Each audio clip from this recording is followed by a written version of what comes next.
রাজনৈতিক দলগুলোর সঙ্গে প্রধান উপদেষ্টা ডক্টর মোহাম্মদ ইউনূসের নেতৃত্বাধীন জাতীয় ঐক্যমত্য কমিশনের সংলাপ ফের শুরু হচ্ছে আজ বিকেলে কমিশনের সঙ্গে বৈঠকে বসবে এবি পার্টির নেতারা। এবি পার্টির সঙ্গে আলোচনায় কমিশনের সহ সভাপতি অধ্যাপক ডক্টর আলী রিয়াজ সহ অন্য সদস্যরা থাকবেন।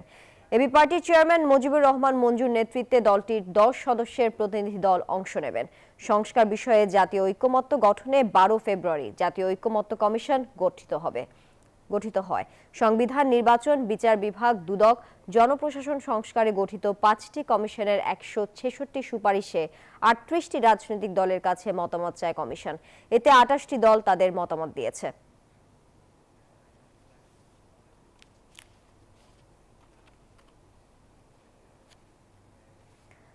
দর্শকের বিষয়ে আরো খবর জানাতে যুক্ত হচ্ছেন সহকর্মী শাহ আলী জয়।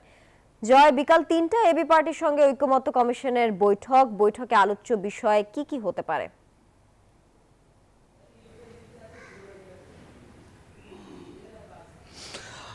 তানিয়া, আপনাকে জানিয়ে রাখি যে রাষ্ট্র সংস্কারের যে উদ্যোগ গ্রহণ করেছে সরকার, সেই উদ্যোগের স্বরূপ কি হবে তা নির্ধারণ করতে কিন্তু বিভিন্ন রাজনৈতিক দলগুলোর সঙ্গে পর্যায়ক্রমিকভাবে বৈঠক করছে জাতীয় ঐক্যমত্য কমিশন এবং সেই ধারাবাহিকতায় আজ পঞ্চম দল হিসেবে এই সংলাপে অংশ নিচ্ছে আমার বাংলাদেশ পার্টি বা এবি পার্টি। আপনাকে জানিয়ে রাখি যে এর আগে 20 মার্চ থেকে শুরু হওয়া এই ধারাবাহিক বৈঠকে লিবারেল ডেমোক্রেটিক পার্টি এলডিপি, খেলাফতে মজলিস, বাংলাদেশ লেবার পার্টি এবং রাষ্ট্র সংস্কার আন্দোলনের সঙ্গে আলোচনা হয়েছে জাতীয় ঐক্যমত্য কমিশনের। আপনি নিশ্চয়ই জানেন যে এই জাতীয় ঐক্যমত্য কমিশনের প্রধানের দায়িত্ব পালন করছেন অন্তর্বর্তী সরকারের। বান্ডেল থাকলে প্রতি সেনমানিতে টাকা বাঁচবে। বিকাশ সেনমানি বান্ডেল কিনে জিতুন প্রতি লেনদেনে।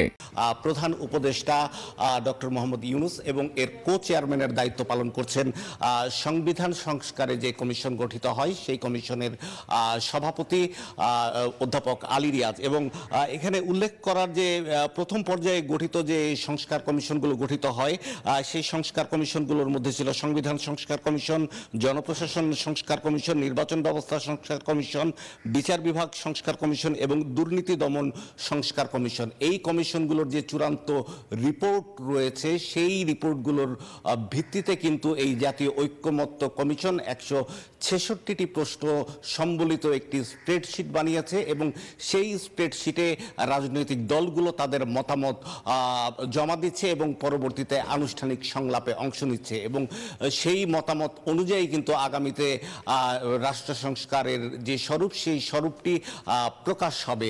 এবং আপনাকে জানিয়ে রাখি যে ইতিমধ্যেই কিন্তু অন্যতম প্রধান রাজনৈতিক দল বাংলাদেশ জাতীয়তাবাদী দল বিএনপি এবং জামায়াত ইসলামী তাদের স্প্রেডশিটের মতামতগুলো ইতিমধ্যেই এই জাতীয় ঐক্যমত্য কমিশনের কাছে হস্তান্তর করছে। পরবর্তীতে তারা আনুষ্ঠানিক আলোচনায় বসবে। তো এই ছিল আসলে আমার কাছে সর্বশেষ খবরাখবর। আজ বিকেল 3টায় এই বৈঠক শুরু হবে এবং বৈঠক শেষে এবি পার্টির কি প্রত্যাশা রয়েছে, তাদের কি দাবি আছে সেই বিষয়ে আমরা জানতে পারবো। তানিয়া, জয়, আপনাকে ধন্যবাদ আমাদের সঙ্গে যুক্ত থাকার জন্য।